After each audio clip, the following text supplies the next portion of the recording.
Nous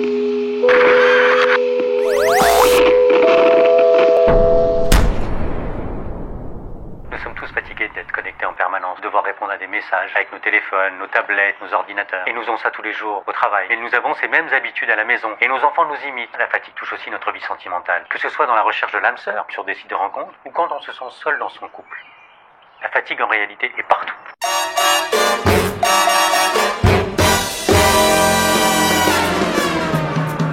Fatigue. Fatigue.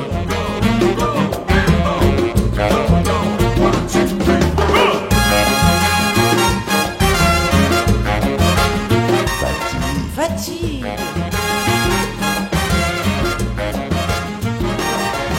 Léonard Ottoni, bonjour. Bonjour. Alors bon, on va faire simple pour les gens comme moi qui comprennent rien à rien. La fatigue, c'est quoi exactement? La question est posée direct, quoi. Vous préférez peut-être que je vous pose une question demain ou la semaine prochaine? Déjà, ça me reposerait si vous pouviez la poser demain. C'est bien. Bon alors, la fatigue, c'est quoi? La fatigue, c'est un état, me semble-t-il, qui est intrinsèquement lié à la vie. Nous passons notre temps à ne pas vouloir être fatigué, même pas vouloir la considérer, à vouloir l'entendre. C'est comme si c'était une chose étrangère. Or, la fatigue, de ce que j'ai pu en découvrir, c'est fondamentalement être vivant. Je lis dans les définitions que la fatigue, en fait, c'est le résultat soit d'un travail excessif, soit d'une pression excessive, enfin quelque chose comme ça. C'est une résultante, la fatigue. Et vous dites que la fatigue, c'est autre chose. Oui, je dis que la fatigue, il y en a plusieurs. Il y a la bonne fatigue, par exemple celle de la personne qui court et qui fait un sport et qui, au bout d'un moment, se repose et qui, donc, en s'arrêtant dans son effort, récupère son état normal. Et puis, il y a celle qui est mauvaise, pour faire simple, qui naît du sentiment que quand on s'arrête, eh bien, on ne se sent pas reposé. On a l'impression d'être en permanence fatigué. Et ça, c'est une piste sur laquelle beaucoup d'entre nous sont en train de s'engager. Il y a la piste fatigue sportive. Par exemple, ou sexuelle. C'est ça, enfin, il y a la fatigue qui résulte d'un effort, en quelque sorte. Et qui, quand on s'arrête, au bout d'un certain temps, disparaît. Si on prend les animaux, par exemple, si un chien se met à courir, quand il sent la fatigue l'accablée, il s'arrête, il a la langue qui pend, et il attend que ça passe. Nous, les êtres humains, nous avons parfois tendance à ne pas nous arrêter.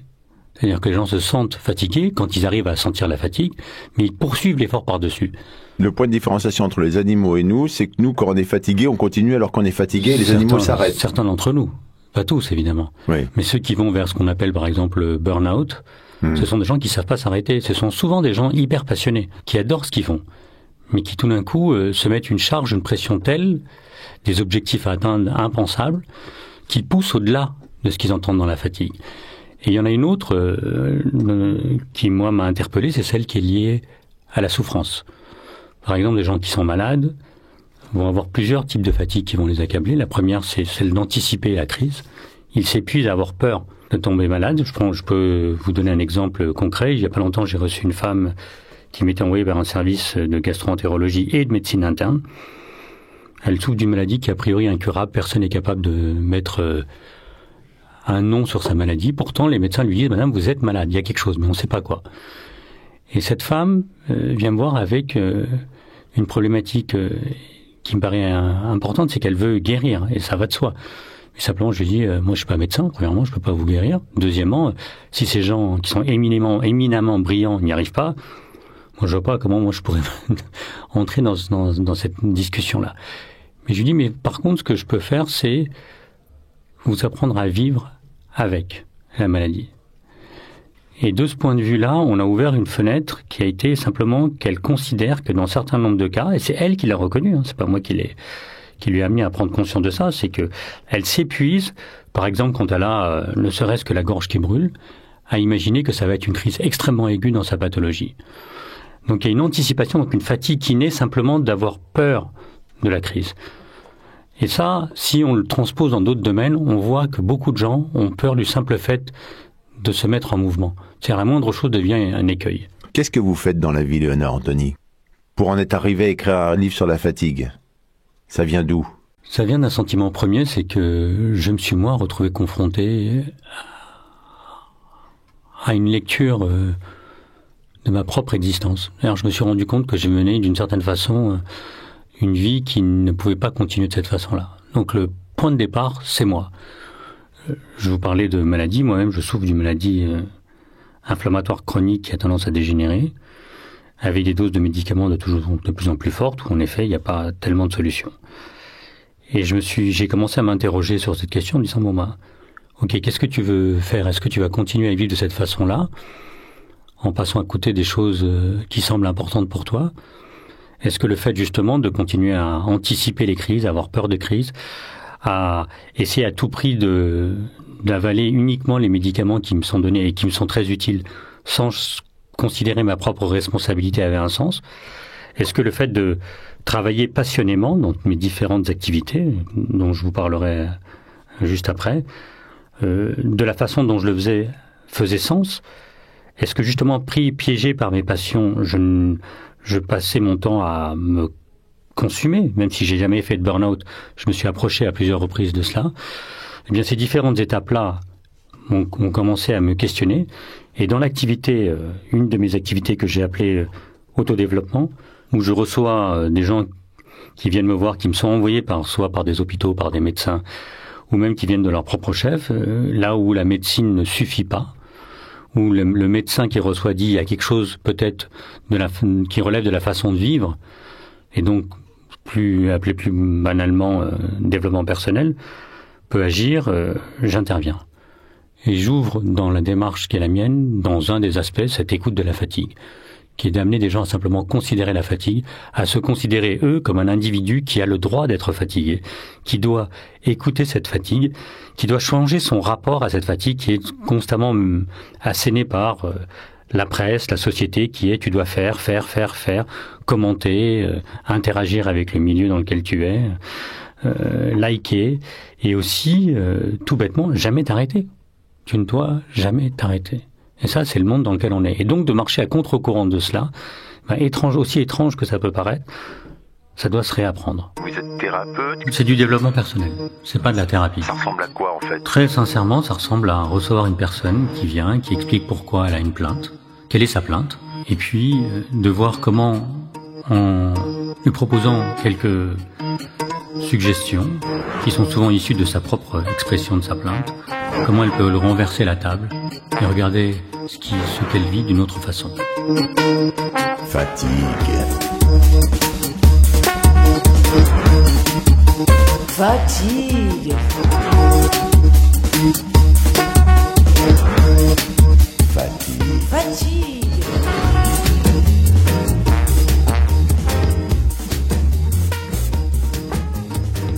Alors, Léonard Anthony, on parle de fatigue. Moi, la fatigue, c'est quand j'ai envie de dormir. C'est quoi la fatigue? Déjà, il n'y a pas une définition, mais il y en a énormément. C'est là la difficulté. C'est pour ça que j'ai écrit un livre sur la question. Mais par exemple, pour rebondir sur ce que vous venez de dire, la fatigue, c'est quand j'ai envie de dormir. Eh bien, il y a plein de gens qui dorment et qui se réveillent fatigués. Il y a plein de gens qui sont fatigués, qui se couchent et qui n'arrivent pas à dormir. Donc c'est là où ça devient complexe, c'est que c'est pas forcément intimement lié. Oui, mais les gens qui se couchent et qui n'arrivent pas à dormir, c'est souvent qu'ils ont des trucs dans la tête qui tournent, des choses comme ça, non? Oui. Mais pourtant, ils s'épuisent à avoir des trucs qui tournent dans la tête et ils ne peuvent pas dormir. Quel est l'objectif de l'écriture de ce livre? La première des choses, je n'ai pas voulu faire une méthode. Et pourtant, de manière amusante, les premiers retours de lecture que j'ai sur les réseaux sociaux, c'est les gens me disent j'ai trouvé des exercices pratiques, j'ai trouvé des tas de choses à l'intérieur, alors que c'était pas du tout mon objectif. Mon objectif était simplement à travers des histoires. Moi, je suis un conteur, je raconte des histoires, et à partir d'histoires, je tire une réflexion à chaque fois. J'ai découpé le livre en 7 thèmes qui me sont venus de cette écoute, comme vous l'avez bien signalé, de ma propre écoute, de l'écoute des gens qui viennent me voir. Et j'ai observé que la fatigue se répétait et rentrait en écho autour de cette thématique. Et j'ai voulu simplement, au travers de ce livre, amener des gens à deux choses, c'est-à-dire au travers des histoires que je raconte, peut-être trouver un écho dans leur vie et se dire tiens, ça me rappelle quelque chose, pour moi ou pour quelqu'un autour de moi, et qu'ils puissent, dans cela, trouver leur propre solution. C'est le fondement de ma démarche. C'est-à-dire quand je dis je reçois quelqu'un, souvent la réponse à la question qu'elle pose, elle est dans sa formulation. Et juste de dire, tiens, ça me rappelle quelque chose, ça m'évoque quelque chose, et si je faisais de cette façon-là. Et pas forcément d'une façon que je décris ou que je dis, mais celle qui vous vient. Et donc c'est, pour moi, un des fondements, c'est de réactiver notre propre capacité à imaginer nos solutions. Parce qu'aujourd'hui, on est dans une société, et c'est vrai, où on veut avoir les 7 clés pour faire les machins, les 42 méthodes. Bon, moi, je me suis inscrit un peu au travers de ça, en disant, je crois que les vraies solutions naissent de celles qui jaillissent de nous-mêmes. Les gens sont fatigués de ne pas écouter leur fatigue? C'est ça ce qui se passe en fait? Oui, de ne pas écouter et de la combattre. Et vous dites quelque part que la fatigue doit être votre allié. Alors ça, j'ai du mal à comprendre. La fatigue, c'est malgré tout de la fatigue, quoi. C'est comme... On aimerait ne pas être fatigué. Moi, je dis souvent, quand on me pose cette question-là, je réponds, le jour où vous êtes plus fatigué, c'est que vous êtes mort.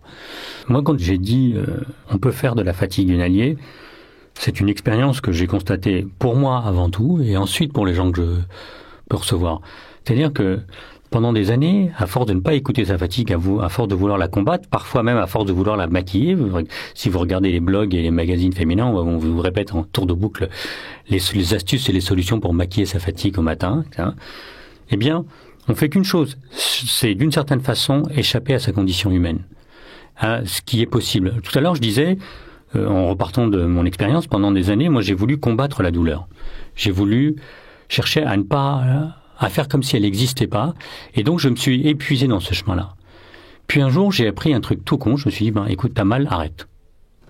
Arrête pendant 48 heures.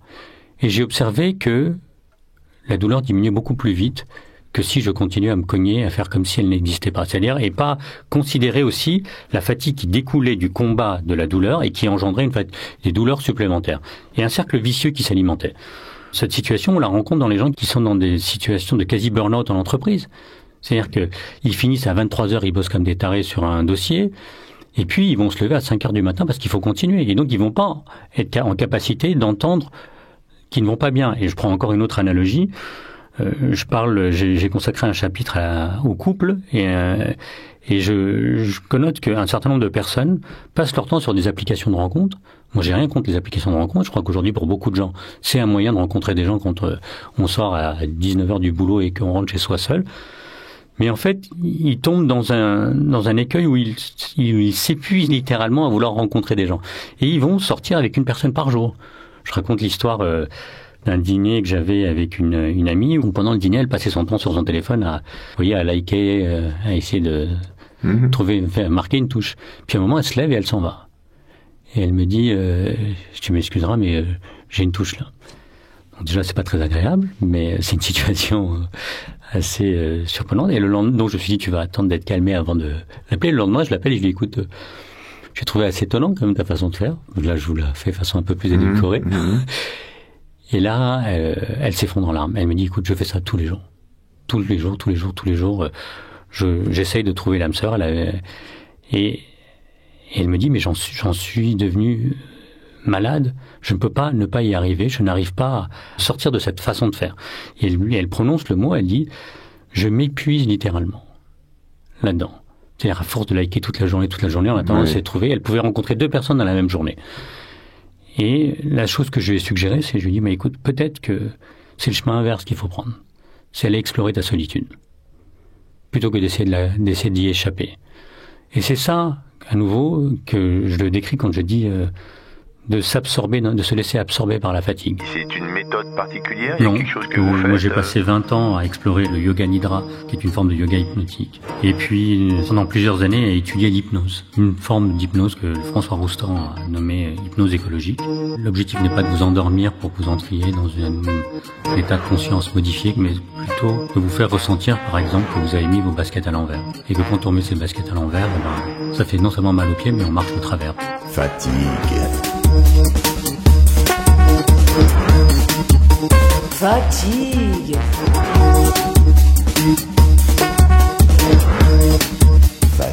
Fatigue.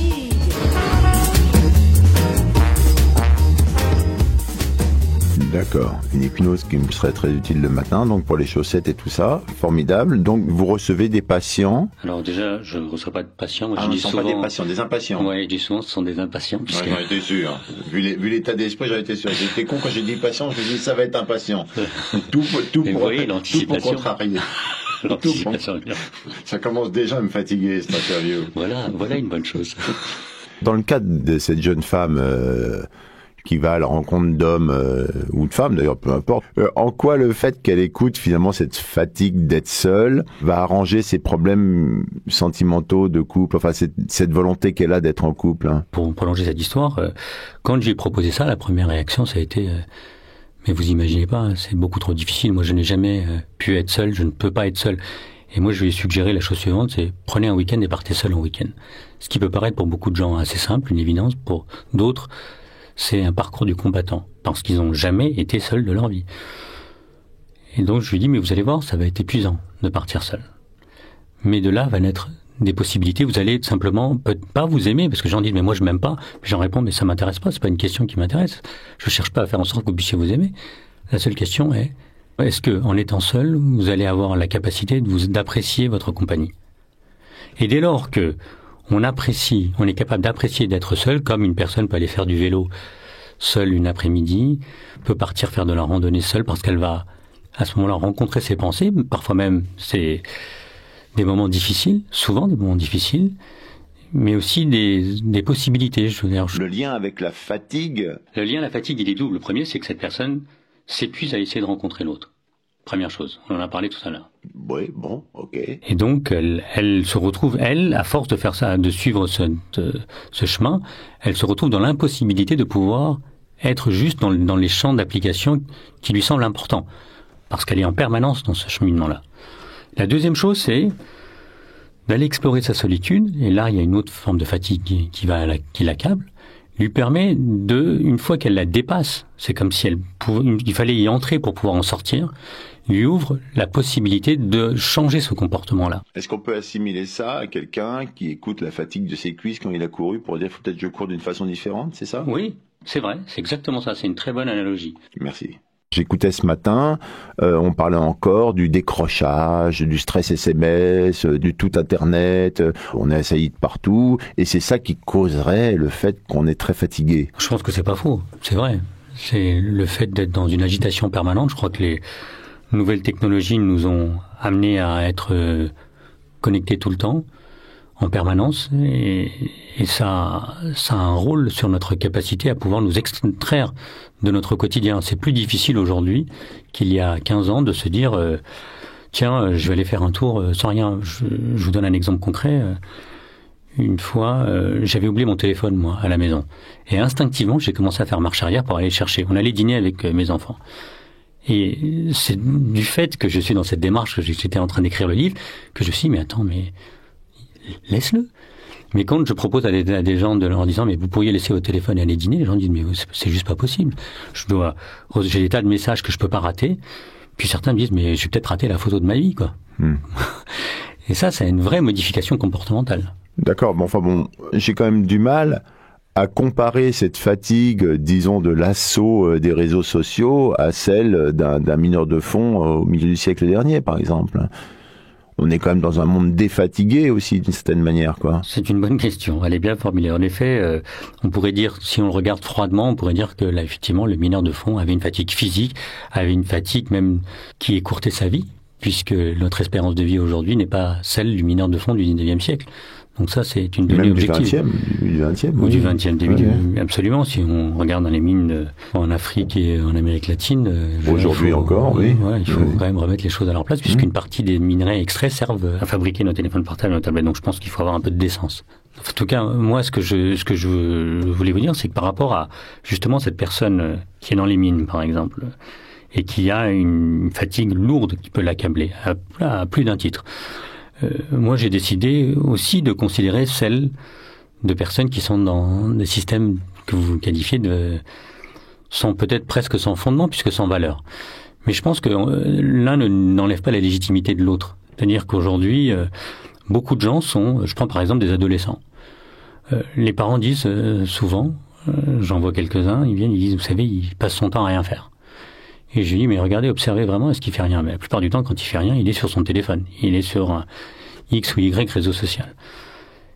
Mais ça pose la question de, est-ce que on n'aurait pas intérêt à réapprendre à faire rien, ce que moi distingue de rien faire. Parce que rien faire, c'est souvent être sur ces appareils électroniques. Faire rien, c'est vraiment faire rien. Et moi, j'observe les gens autour de moi, je vois que en dehors de personnes qui veulent s'engager sur des chemins dits méditatifs ou autres, plus personne ne fait rien. Et c'est une chose qui existe encore dans d'autres civilisations. Par exemple, moi, je me souviens, il y a quelques années de cela, j'étais allé en Afrique et je me suis retrouvé avec des Maasai en Tanzanie. Et on s'était installé au pied d'un arbre, je crois que c'était un fromager, et personne ne se parlait. Tout le monde était assis, donc moi, comme un con, je m'étais assis avec tout le monde. Et en fait, j'avais pas compris que les gens attendaient le lever de lune. Donc tout le monde attendait le lever de lune, attendait que la lune se lève, et on est resté, je sais pas combien de temps, à regarder le lever de lune. Donc là, est-ce qu'il y a un véritable système de valeurs? J'en sais rien, mais il y a une capacité fondamentale à pouvoir se laisser prendre, à ne faire rien pour être dans une disposition aux choses qui ont lieu. Et quand on est dans l'agitation de vouloir être le premier à commenter, le premier à liker, on sort de cette disposition-là. Et c'est là où les nouvelles technologies qui nous offrent des opportunités extraordinaires sont aussi en train d'éteindre certaines de nos fonctions. Largement même, oui. Par exemple, on passe notre temps à surexploiter la vue. Non seulement on épuise notre capacité visuelle, mais de cette façon-là, en sollicitant de moins en moins nos autres sens, nous les épuisons. Comme quand on ne va plus chercher quelque chose, eh bien les sens s'éteignent. Eh bien, on voit de plus en plus de personnes qui se plaignent de cela, qui disent j'ai moins en moins de sensations. Mais ils sont tellement sur leur écran au boulot toute la journée, puis ils sortent, ils sont dans le métro, ils regardent la série et l'épisode qu'ils ont téléchargé pour continuer à la maison. Donc ils sont en permanence devant l'écran, donc la vue est quasiment le seul organe sollicité. Alors 3 définitions différentes: fatigue, lassitude, épuisement. L'épuisement, c'est quand les choses ne sont plus possibles. On ne se sent plus en capacité de pouvoir faire. La fatigue, c'est un sentiment où, on a distingué tout à l'heure la bonne et la mauvaise fatigue, mais il y a encore du possible. La lassitude, pour moi, c'est vraiment quelque chose qui n'a rien à voir, comme on pourrait dire, la paresse. Beaucoup de gens disent que les paresseux sont des fatigués. Fatigue. Fatigue. Fatigue. Fatigue.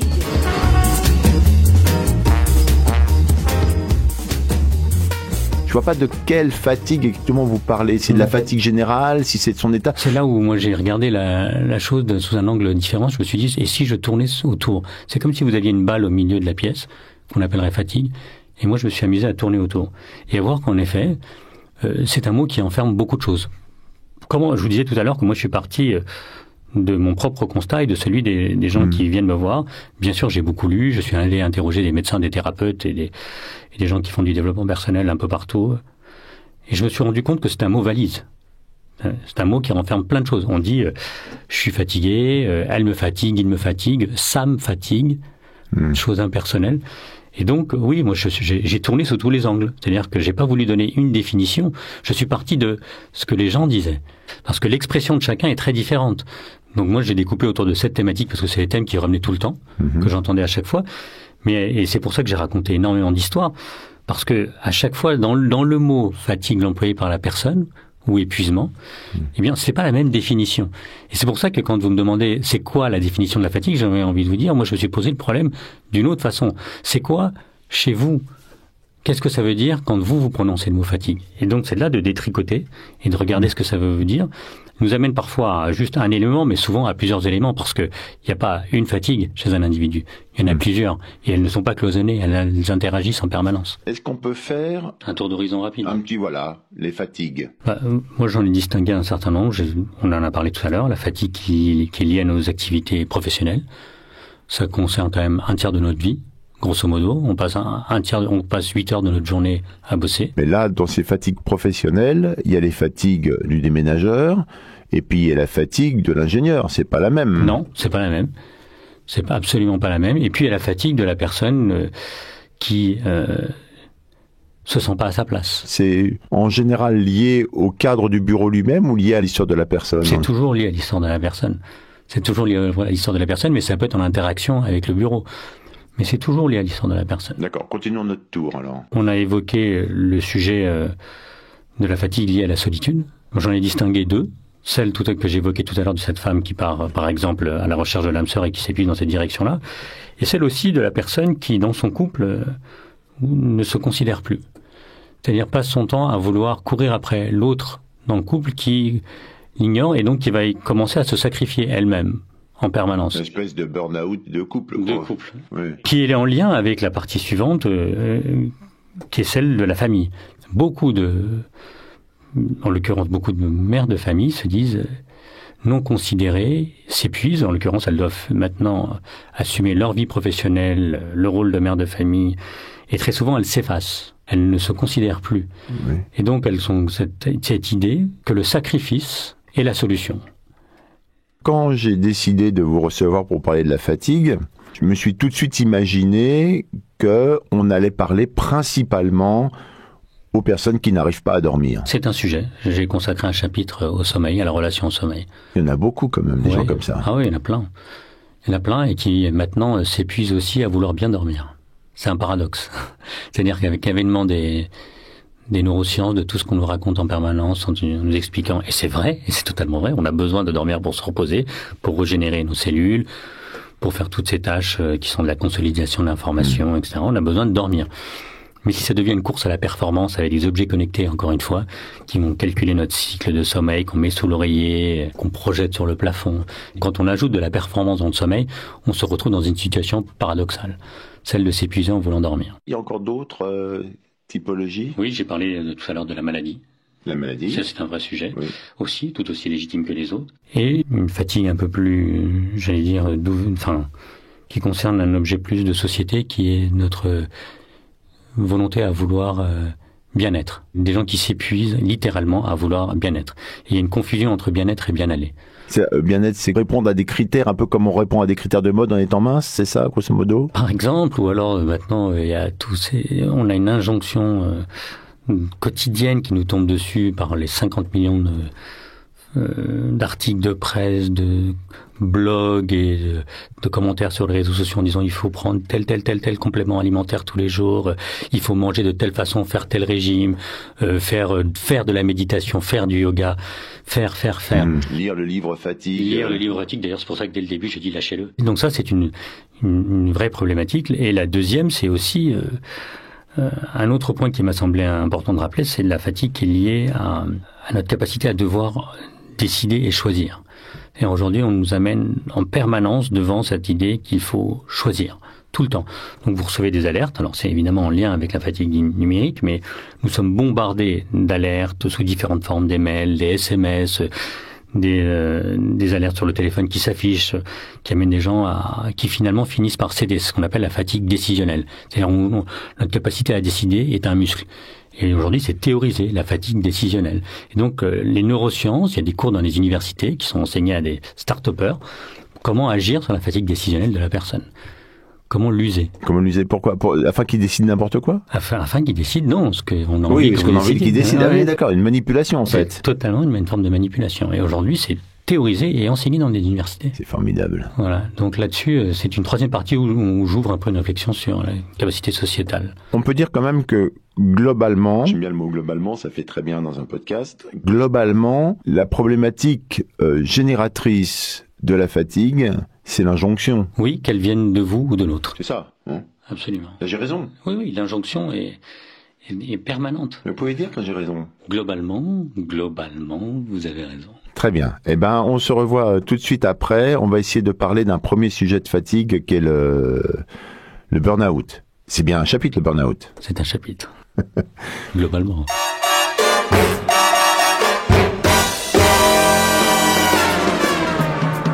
Fatigue.